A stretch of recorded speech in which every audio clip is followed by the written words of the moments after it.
Welcome to the Radiant Souls podcast. Today, I am excited to welcome again to the podcast Anistara Ma Ka. Today, she comes on to share about an upcoming opportunity to join on 11/11 for a virtual journey. So let's go ahead and welcome Anistara Ma Ka onto today's podcast. Thank you for watching. Enjoy today's conversation.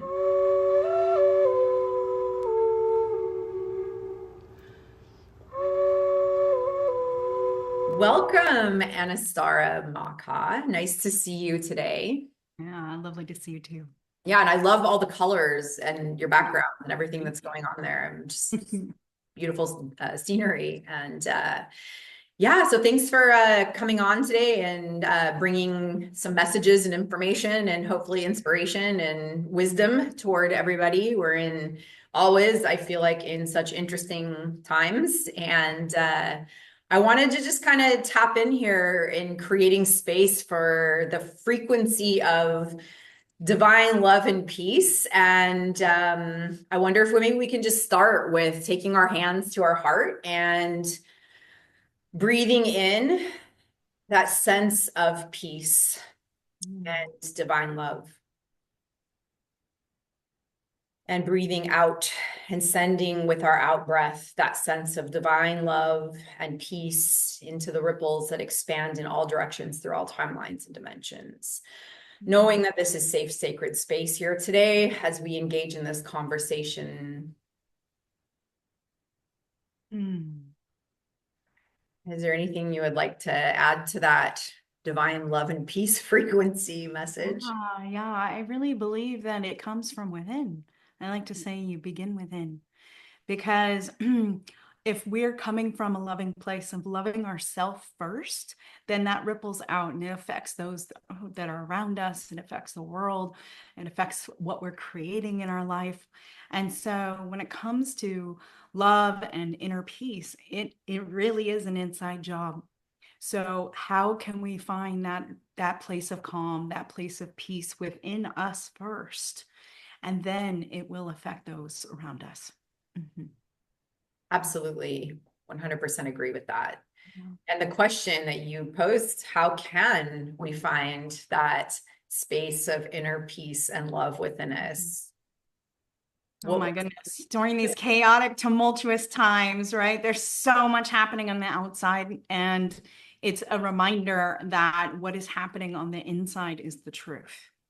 So one of the things I like to share with my clients and my guests is using a body pendulum is really helpful. Like asking, what is my yes? My name is Anastara. My yes is a lean forward, and my no is a lean back. Sometimes it can be clockwise or counterclockwise.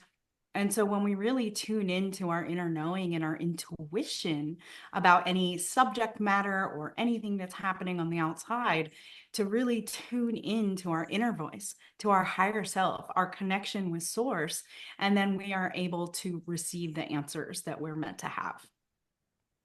I love that. I love the body pendulum idea. And I feel like sometimes people can initially be a little stuck right there, you know? So there's just like we have this beautiful thing called our breath that when we naturally breathe in, it creates this movement in our body that allows us then to find that movement and that rhythm that we can then find our yeses and our nos, right?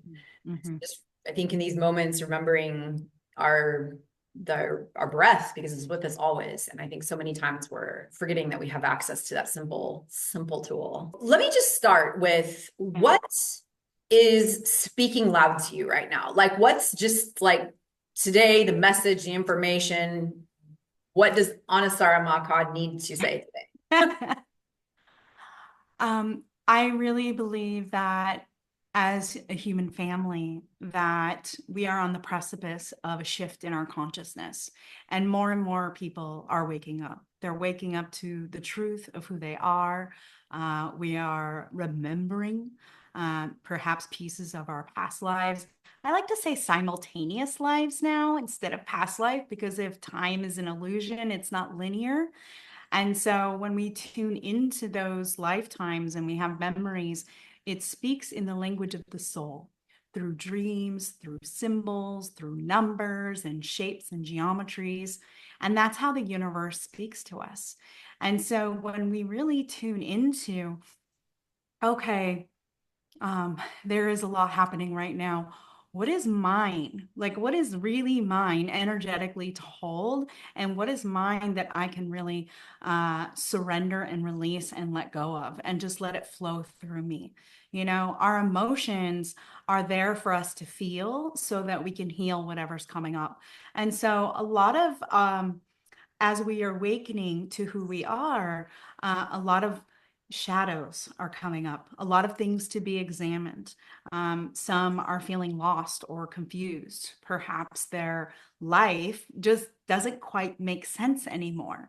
Like they are becoming a new person. They are embodying more of their light body, they're embodying more of their higher self. And when that happens, then lower density frequency things don't serve us anymore. So, for instance, I can't watch horror movies at all. Like, I just don't even want that in my consciousness. There's certain foods I'm really sensitive to now that I didn't used to be. And so these changes are perfectly natural. And it's important to remember that it's just part of our awakening process or ascension process, and to remember to embody the person that you are becoming. I like to say that who are you being instead of what are you doing, right? Because who you're being will influence what you're creating in your life, who you're surrounded by, what you're doing to be in service. And so during these times, it's really important to just remember that this is all happening for a reason. Even that stuff on the outside, it's all happening for a reason. And if we are aligning to our higher selves message and connection with source and finding that inner peace and finding that self-love, then that will radiate out, that will ripple out, and we will all cause an effect here on planet Earth. I like what you're saying, especially because the remembrance of when things are coming up to the surface, to remember that it's coming up to be released. Mm-hmm. It's coming up because it's in the process of being transformed. And Mm-hmm. those are those crucial moments where we have the opportunity to recognize that and be in the being rather than attempting to regurgitate it or being in judgment for it even being there. I feel like in a lot of people that I've been talking to lately, all the things that are coming up, they're then judging what's coming up. And so then they're judging themselves for judging themselves and then saying, well, I got to get rid of this judgment. So I've been reminding people, you know, hey, the first step of getting rid of the judgment is to be okay with having it. And then once we're okay with having it, we can then take the next step of actually letting it go. And that's when you were just saying that, what was kind of coming up for me is that remembering of what is coming up and that it's okay, and to actually be willing to feel it and to let it go. Right. Yep. Yeah. Yeah, and it's really important, especially because we just moved out of this whole Samhain, Halloween, Dias de los Muertos, the veils were thin. And so many of us have been communicating or communing with our ancestors, past, present, and future, and ascended masters and guides. And again, when the difficult or challenging things come up, that is a moment of growth. That is a moment to push out of your comfort zone and get into a place of accepting that this is coming up for a reason. And you can process it any way you want. I like to journal a lot.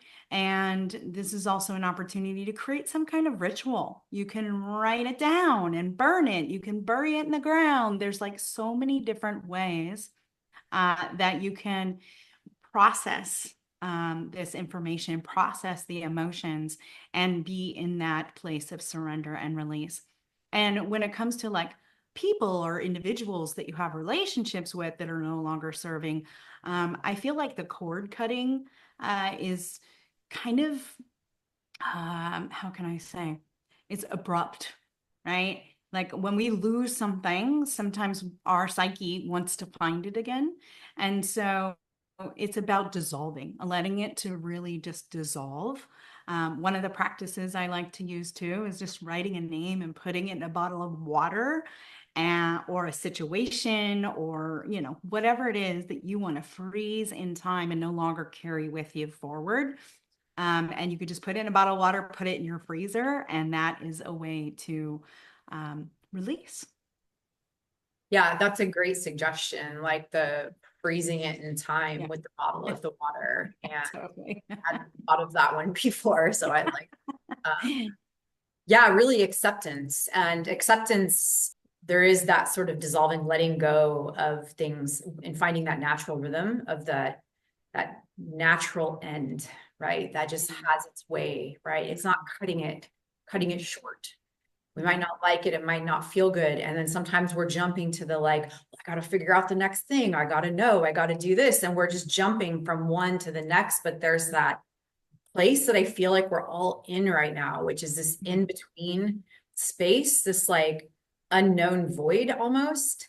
And that I think brings up a lot of fear and confusion and distortions and misunderstandings while everybody's minds are trying to like, well, it's because of this from the past, or I got to figure this out in the future. So Mm-hmm. what do you think about that? Like, what do you have to say about that in between like place there of acceptance? I feel like that is where magic happens. That is where miracles happen. It's the in between place. Like when we think about ourselves on a cellular basis, um, the singularities of our atoms, there's so much space between the nucleus and the electrons moving around. Like it's empty space. And in that empty space is potential. And so that in between space to me is like infinite potential. Like, what is it? What is that frequency or that vibration that we want to hold, that we want to emanate, that we want to share? And to just choose to be that. It's a daily choice, really. And I find that when we're in that state of confusion, it's usually due to like some kind of overthinking. We begin to self-sabotage ourselves because we're, oh, I can't do it, or I'm not enough, or I'm not worthy. Like some of these old programs come in and it keeps us from actually getting to where we want to go. So when it comes to confusion, finding a way to quiet the mind, like a lot of people use meditation or yoga. I'm a movement person. I love to dance.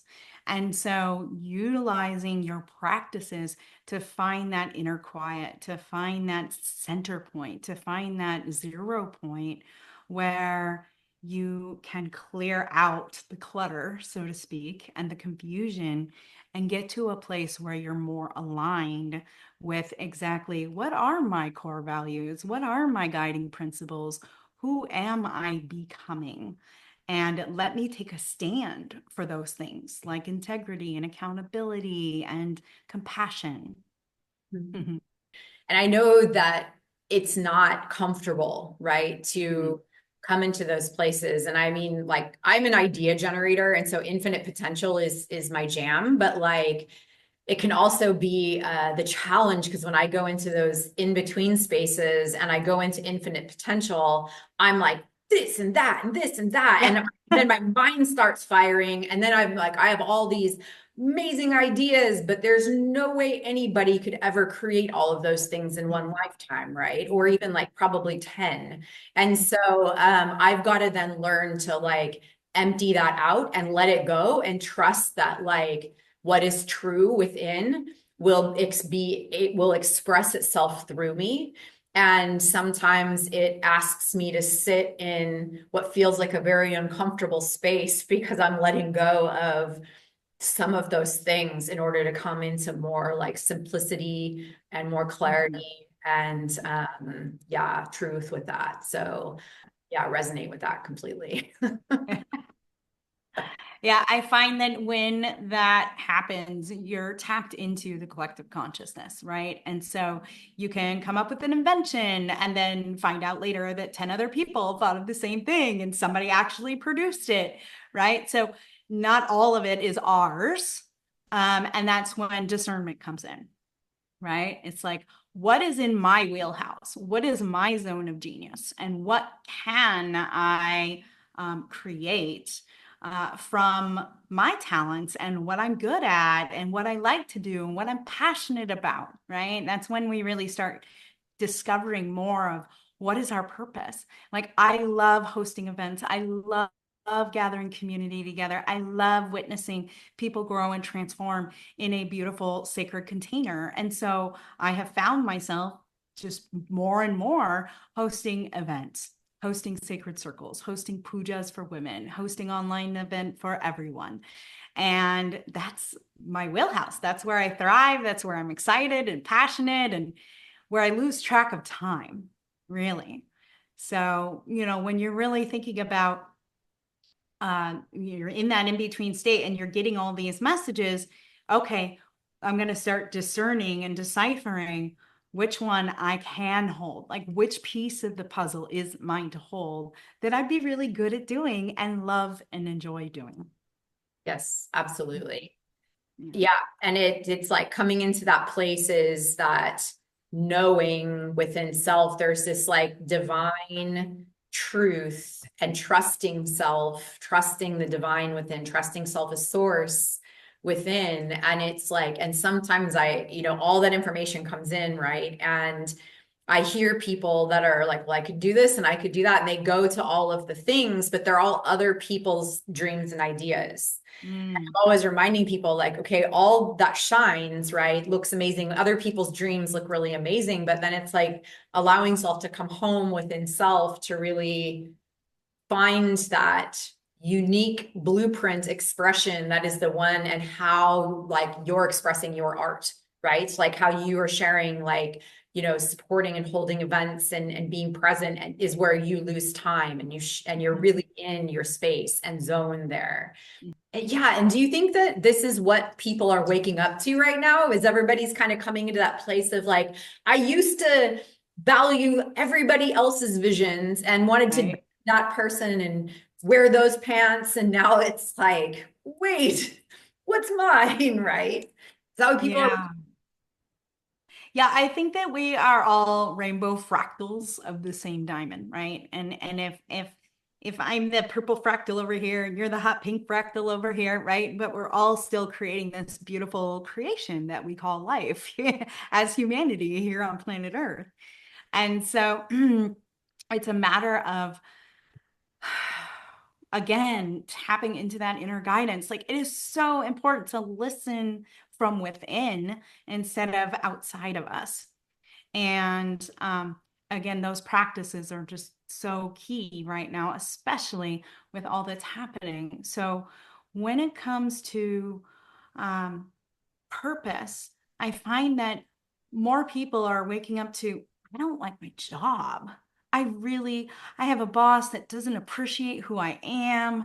I don't like commuting anymore. I'm really passionate about taking care of babies, right? So they're coming into this realization of, well, wait a minute, life is short. We want it to be fulfilling. And so why do we continue to go out there to so to speak, create somebody else's vision, unless it's something that really calls to your heart, like being a part of a nonprofit that supports something that you really believe in or whatever it is. So as our heart is getting more and more led to what is going to be personally fulfilling for each of us, there's a lot of shift and transition happening. A lot of people are shifting from their old job or how they used to eat or how they used to work out or, various sectors of our life is shifting and changing. And, they say the only constant is change. So being comfortable in the change, face that fear of the unknown and just be okay with it because it's always going to be changing. Absolutely. Yes. Yeah. Change is part of the dance, and if not the dance Yes. of all dances, right? So I feel like that resistance to it is where we kind of can sometimes get a little like try, like, I don't know, like a little stumble up along the way a little bit, right? Is when Mhm. kind of resisting those changes. And sometimes it, it can feel a little scary for people when they're, not liking their job and they've been dependent upon a particular way of life. And all of a sudden, like, their body, their desires, their, visions, like how they thought their life worked is all shifting. And there's not necessarily a new template for it laid out. And they're kind of left in this like, huh.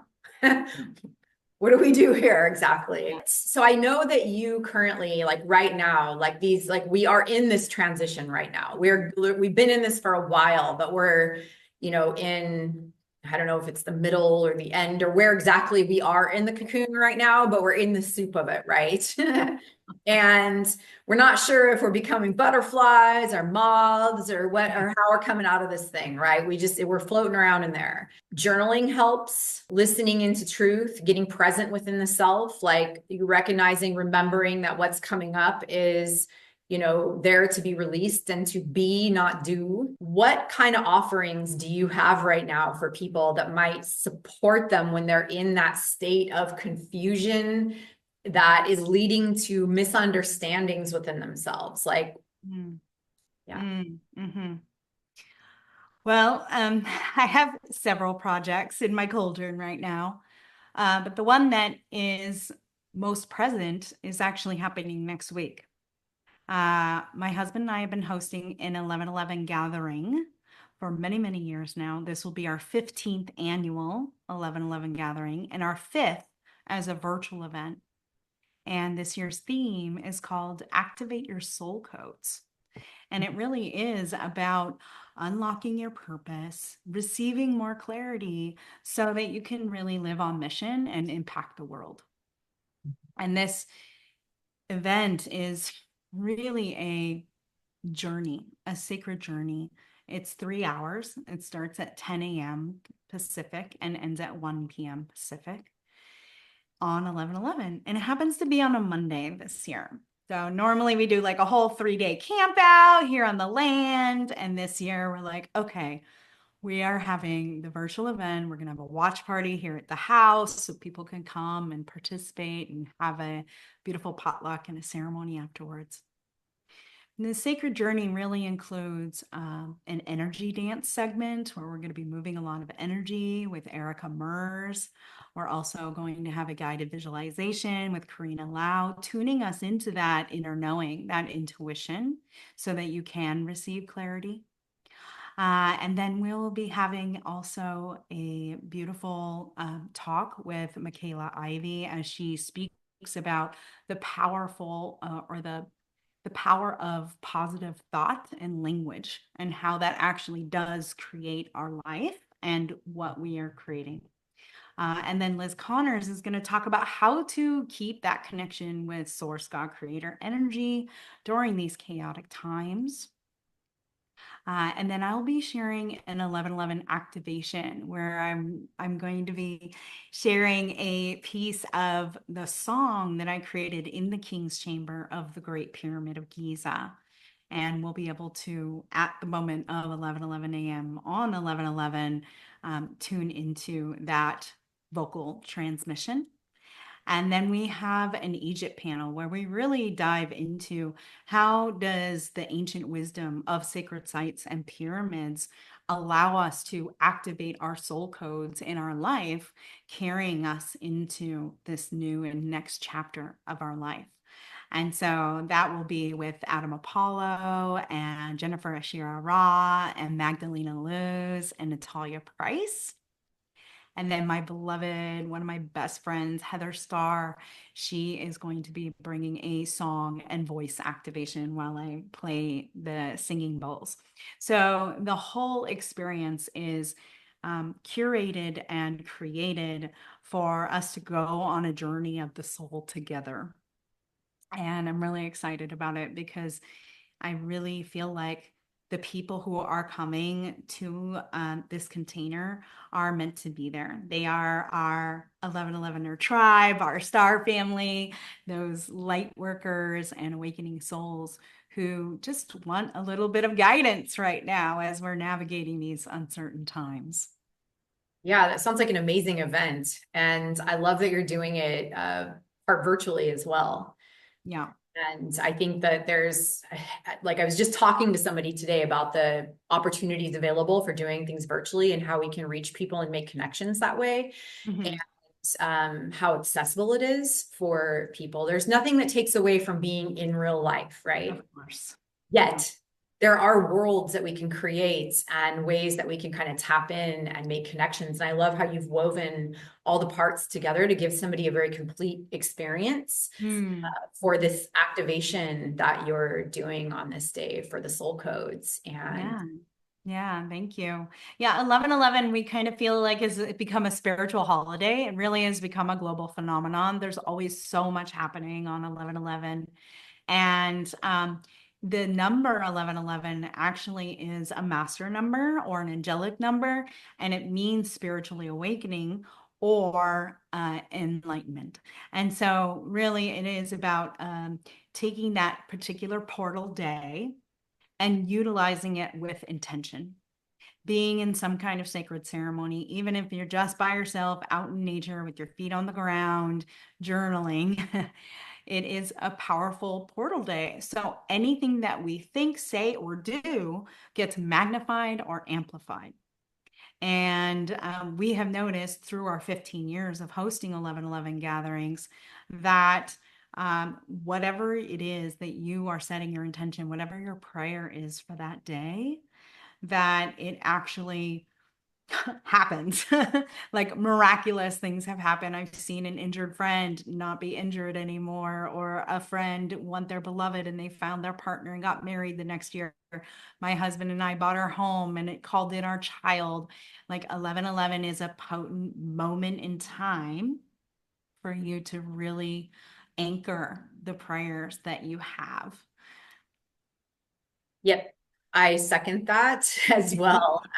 It's a special date, and I also have experienced the same type of potent connections, and Mhm. whether you want to call them manifestations or whatever kind of happens from that day, from what I've anchored in and set, and the types of like ceremonies or rituals that I've participated in that period of time. So I want to talk about purpose for just a moment, because I know a lot of what you're doing with this 11/11 activating your soul Mhm. codes, adventure is about stating purpose. And everybody always is like, I'm trying to figure out my purpose. I want to know what my purpose is. What's my purpose? And they get so like hung up on what's my purpose? I don't know my purpose, right? So what do you want to say to that? Yeah. Well, I believe that the purpose of life is actually living it, being in the process of living it, being in our embodied selves, being a spiritual being, having a physical experience here in this 3D realm on planet Earth. Mm. And there are there is a higher calling. Like I know in my heart and many people that I work with that they feel that there's something more, that there's something more than just the rigmarole, 9 to 5, jobby job, commuting, etc. Like that they really want to feel like they make an impact in some way in their family, their community. And we're not talking about people who just want to be leaders and guides and coaches. We're talking about people who just at least want to feel like they go to bed happy. They wake up excited and passionate for what it is that they have chosen to do or who they are choosing to be. And to me, that is purpose. I have one client, she's a beautiful elderly woman. And by the end of the course that she took with me, she's like, I am a matriarchal grandmother. I am here to create community and be in service to them. And her simple day in and out is very simple and helping her daughter with her granddaughter and, just simple things. And yet she has that purpose within. So we're not talking about it has to be this huge, grandiose thing. It simply can be my purpose is to be a mother.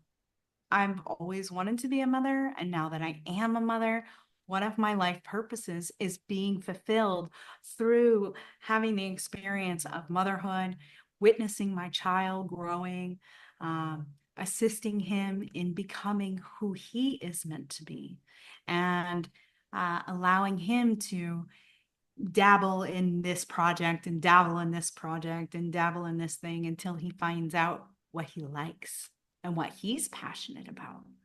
Right. So it could be something big or it could be something really small. But ultimately, what I find is that when people truly discover that purpose, that ikigai, which is a Japanese concept as the reason for living, right? When you find that, then everything around you, like the universe will align to shift in a way where you can actually experience that. And then you're feeling fulfilled and happy and aligned and synchronized. And it's just amazing. Yeah. As you were describing that, I was literally having this visualization of like this purpose flower within the heart that just is open. And it's like Yeah. life from this like open purpose flower that's sort of like blooming forward, and it's attracting all the bees to it to come pollinate out of it. And like, Yeah. And when you're on purpose and you are shining your light in the way that you are meant to, the way that your soul feels called to, then you are a magnet. Like that, anything and everything that you choose to have in your life will be magnetized to you. So, yeah, shine your light. yeah, I'd love for you to share your event, but I just want to bring up one more thing here about this Yeah. purpose, because I think some of us also put a lot of expectation on ourselves to always be living on purpose. And Mm, I talk to mm, a lot of, artists and creative people, and there's moments where we're, in these places of like, we have the project, we have the thing, we know the purpose, but ultimately then there's times where it's feeling like, uh, not it. I don't know how to describe it. There's like, it's usually the person will describe it as like avoidance or procrastination. Like I'm avoiding, I'm mm. procrastinating. Uh-huh, And uh-huh. I've been kind of asking or just teasing with that a little bit, saying like, what if that is part of the purpose, is to sometimes be in procrastination because there's like the soup needs to cook a little bit, right? Before Mm-hmm. you can take Yep. the next action. So Yep. what would you say to someone who it's like at the core of their being, they know what their purpose is, but there's Yeah. those moments where they're in the thicket of it and Mm, they're falling into the like, I don't know my purpose, like this isn't mm. working, like Yeah, yeah, yeah. Yeah. Well, I love that metaphor of the soup, right? Because it needs to cook a little bit before you put the next ingredient, then cook a little more before you put the next ingredient. And so for years, I owned a hoop dance company called Holistic Hooping. And I taught a modality called Kundalini Hoop Dance. And there were periods of time where even I wasn't passionate about hooping anymore. I needed to put the hoop down for a minute. And one of those times was I actually got injured and I just couldn't hoop. Like I publicly couldn't perform on stage anymore for like a year. And I needed to take a break. It was like the universe was like, you're going to take a break. You're going to see how you can explore your passion and your purpose without this thing over here, this external object to play with. And when I really sat with it, I came to the conclusion that my purpose is to be in service to others' transformations. Right. And so even though I was doing it through hoop dance and the spiraling energy of embodying yourself through flow arts, when I couldn't do the flow arts for a period of time, that purpose still was bubbling inside of me. So I had to discover new ways to fulfill that purpose. And so, whether it's a project that you're putting down for a while or you suddenly don't have fire in your belly for it, it's okay, right? We talked about the sitting in the what is, right? Because in that empty space, infinite possibilities, and maybe something else new will arrive where you're like, oh, you mean I could still fulfill my purpose and what I feel passionate about doing this or being this or providing in this way or sharing this way. So it does allow us to kind of like branch out a little bit more. And you don't want to confuse the purpose with making money either, right? Of course, it's our dream that our purpose will provide the abundance and prosperity that we wish and desire as well. And yet, you know, there are certain projects that may bring in money, and there's certain projects that won't. And as long as you're still passionate and on fire about it, you're still in that sharing of your light and magnetizing to you. So just be gentle with yourself when you're like, I don't know what to do next. Go into that deep listening again, explore some new things, maybe dabble over here with some paints or dabble over here with some dance or whatever your creative outlet is that you enjoy. You can find a new one too. Yeah. So and I still love fulfill your purpose through that. that. And I love your answer because it brought the concept of purpose to that which lives beneath the thing you do. It's that which lives Yeah. beneath or within side of the medium through which you choose to express Yeah. it. It Yeah. can be expressed through different paths and outlets and mediums, but it's just, maybe one isn't flowing. So then it's like pull back into it and see where else it's being asked to be expressed from. Yeah. Exactly. So beautiful. Well put. Yeah. Thank you. Do you want to share your website and share Oh, about yes. Love Yes. I'd love to do that. So, I was mentioning it to you a little bit earlier already, but this is the site. It's 1111unified.com/activate. And when you are ready to say yes, you just hit that button and it'll take you to our 3 portal pass options. And we have the free portal pass to the first 150. In fact, I think we've already reached 200 at this point. So we do like asking for a donation as well. Just kind of keeps the energy moving and it allows us to treat our team well, who has been so diligently spending time and lovingly devoted to this project. So here you'll just find out a little bit more, some more information, and then the event highlights. We will be talking about ancient wisdom of sacred sites, specifically how Egypt helped me activate my soul codes. And then, of course, the power of 1111. And you can read a little bit about me and then find out more about our speakers. So yeah, this is my passion project, my love, my mission, my purpose to provide a beautiful sacred container on 1111. And this year is the virtual event, and next year will actually be in Egypt. We're taking a sacred pilgrimage to Egypt in 2025 so that we can be at the Temple of Isis on 1111. And so you can find that all on the same website here.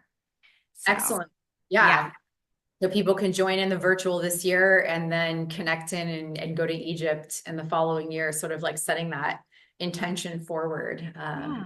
Yeah, planting the seeds. Yeah. Is there anything else that you feel that you want to express or share, or that I haven't asked you that just shared here in this moment?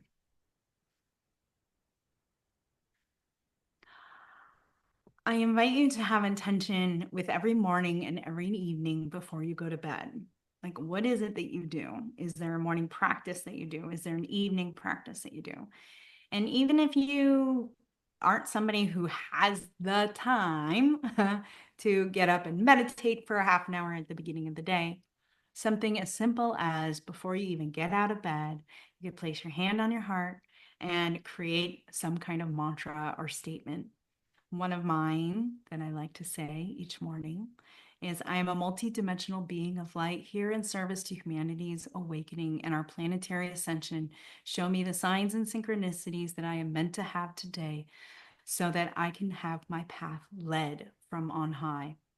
Something like that, right? And then in the evening, if there's anything that I need to surrender and release in this moment before I lie down for a deep night's rest, feeling rejuvenated and renewed upon waking, please allow my system to relax and let it go now. It could be something as simple as that. So again, holding intention, having intention with our life is so important to creating what it is that we desire in our life, and to really tune into that inner knowing, that inner wisdom, and let that guide you rather than what's out here, right? Our outside world reflects what's happening on the inside. So Yeah. if you want to experience love, if you want to experience peace, if you want to experience compassion, give it to yourself first. Yeah, absolutely.